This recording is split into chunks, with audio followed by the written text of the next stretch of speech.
नाशिककरांना आता काय ट्रेनिंग द्यावं लागेल आपल्याला. बरोबर ते घेऊन येतात.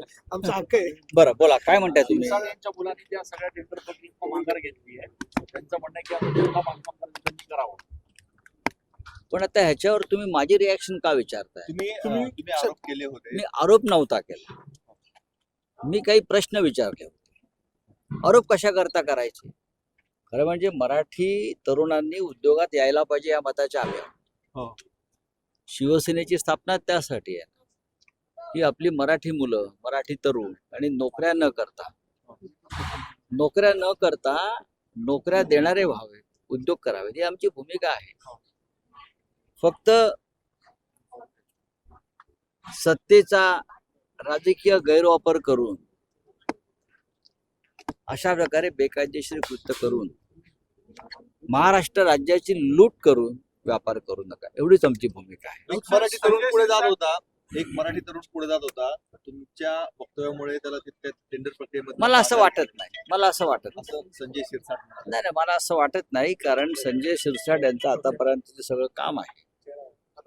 त्याशिवाय काही ते बातरवा माळ्यावर राहायला गेले मुंबईत? शिवसेनेमुळेच गेले ना. मुंबईमध्ये 72व्या माळावर आम्ही पण राहत नाही.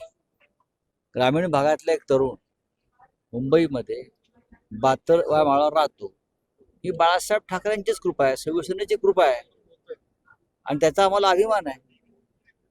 संजय शिरसाट असं देखील म्हणतात की तुम्ही आमच्या नादाला लागू नका, आम्ही देखील तुमच्या. सोडून द्या. अरे कोण शिरसाट? सोडून द्या, चला. असे खूप येतात आणि जातात. आपण जो नितेश राणेंच्या विरोधात आपण नुकसानीचा दावा दाखल केलेला होता, त्यामध्ये त्यांना आज कोर्टाने, माझगाव कोर्टाने जे आहे जामीन मंजूर केलेला आहे 2000 रुपयाचा. म्हणजे ते आता जामिनावर सुटलेत ना. ठीक आहे, कोर्टाने म्हटलंय की कोर्टाच्या प्रक्रिया आहे, त्या होत असतात, त्याच्यावरती काय मत व्यक्त करायचं. कोर्टात हजर राहण्याची गरज नाही असे आता अनेक प्रकरणामध्ये मी सुद्धा कोर्टात हजर राहत नाही, मला कोर्टाने परवानगी दिलेली आहे. ते राज्याचे मंत्री आहेत, विधानसभेचे सदस्य आहेत, मी राज्यसभा सदस्य, अशा प्रकारची सवलत मिळते. त्यात काय नियमबाह्य काय.